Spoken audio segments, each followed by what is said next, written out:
आज का हमारा टॉपिक है break statement, label break statement. Break statement क्या होता है? ब्रेक स्टेटमेंट जहाँ मिलता है वो ब्रेक लूप से बाहर आ जाता है।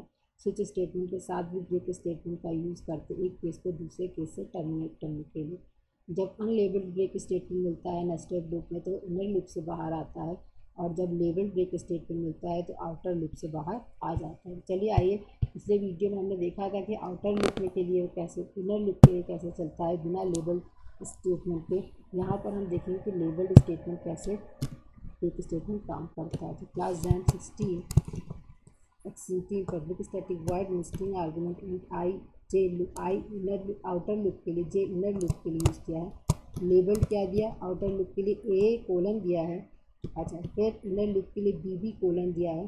फॉर अच्छा, आई की वैल्यू पहली बार क्या हो चुकी है? 1 हो चुकी है, 1 हो चुकी है, और 1 less than equal to 3 condition true है तो लूप के अंदर आया। जे की वैल्यू क्या है? इनर लूप में 1 है और 1 लेस देन इक्वल टू 3, 1 छोटा है 3 से, कंडीशन ट्रू हुई।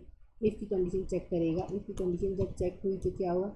आई की वैल्यू 1 है और जे की वैल्यू भी 1 है, तो इफ़ के अंदर कंडीशन नहीं चेक, फॉल्स है तो नहीं आया। सिस्टम डॉट आउट प्रिंट ने क्या किया? आई इक्वल टू 1 और जे इक्वल टू 1, तो क्या प्रिंट किया? आई इक्वल टू 1 और जे इक्वल टू 1 प्रिंट किया।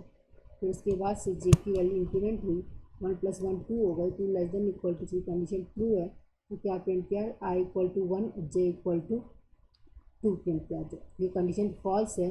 अच्छा, फिर ब्रेक स्टेटमेंट नहीं मिला, क्या प्रिंट किया? आई की वैल्यू 1 जे की वैल्यू 2 प्रिंट किया। तो क्या प्रिंट किया? आई की वैल्यू 1 और जे की वैल्यू 2 प्रिंट किया। फिर जे की वैल्यू इंक्रीमेंट हुई, जे की वैल्यू 2 + 1 3 हो गई, 3 इक्वल टू 3 हो गया, कंडीशन ट्रू हुई। इफ़ के अंदर आया, आई की वैल्यू 1 ही है और जे की वैल्यू 3 हो चुकी है, तो इफ़ की कंडीशन अभी भी फॉल्स है तो लूप के अंदर नहीं आया। आई की वैल्यू क्या प्रिंट किया? 1 और जे की वैल्यू क्या प्रिंट किया? 3 प्रिंट किया। ठीक, तो इसके बाद से जे की वैल्यू इंक्रीमेंट हो गई, जे की वैल्यू 3 + 1 4 हो गई, 4 less than equal to 3 condition false है, 4 बड़ा है 3 से, तो अनर लूप से एग्जिट ले लिया।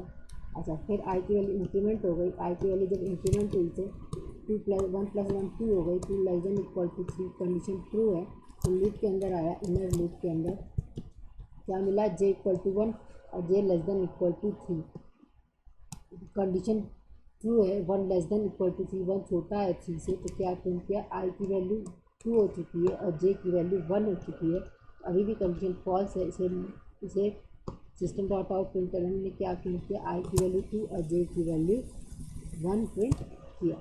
अच्छा, अब इसके बाद से जे की वैल्यू इंक्रीमेंट हुई, जे की वैल्यू 1 + 1 2 हो गई, 2 लेस देन इक्वल टू 3 छोटा है 3 से, तो क्या प्रिंट किया? आई की वैल्यू 2 और जे की वैल्यू भी 2 हो चुकी है, कंडीशन ट्रू है तो एक की लूप के अंदर आया। इसे क्या मिला? Break statement. ब्रेक स्टेटमेंट ए मिला, इसी को लेबल्ड ब्रेक स्टेटमेंट कह रहे हैं हम। ठीक, अच्छा, जब लेबल ब्रेक स्टेटमेंट मिला ए, तो ए पे क्या हुआ? आउटर लूप ए के लिए यूज़ किया गया था, तो ये आउटर लूप एग्जिट हो गया। अब तो क्या होगा? लूप से पूरा टर्मिनेट हो जाएगा, आउटर लूप से हम लूप से बाहर आ गए और हमारा प्रोग्राम स्टॉप हो जाएगा। इसी प्रोग्राम को अगर हम रन करा के देखें तो कैसे रन करेगा? जावा सी XAMPP 17 जावा XAMPP 17, तो क्या प्रिंट किया? I equal to 1 J equal to 1 I equal to 1 J equal to 2 I equal to 1 और जे इक्वल टू 3। फिर आई की वैल्यू इंक्रीमेंट हुई थी तो 2, आई की वैल्यू 2 और जे की वैल्यू 1, और जैसे ही आई इक्वल टू 2 और जे इक्वल टू 2 मिला हो गया, वैसे ही उसे ब्रेक लेबल्ड ब्रेक मिला तो आउटर लूप भी एग्जिट हो गया। इस तरीके से प्रोग्राम चलता है हमारा आउटर लूप के लिए और इनर लूप के लिए, जिसमें कि हम ये कहते हैं कि इनर लूप के लिए लेबल ब्रेक स्टेटमेंट क्या करेगा? आउटर लूप से भी बाहर हो जाएंगे। आज के लिए बस इतना ही, धन्यवाद। आगे हम देखेंगे कि यूज़र इनपुट के थ्रू प्रोग्राम कैसे काम करता है, स्कैनर से और बफर्ड रीडर से। आज के लिए बस इतना ही, धन्यवाद।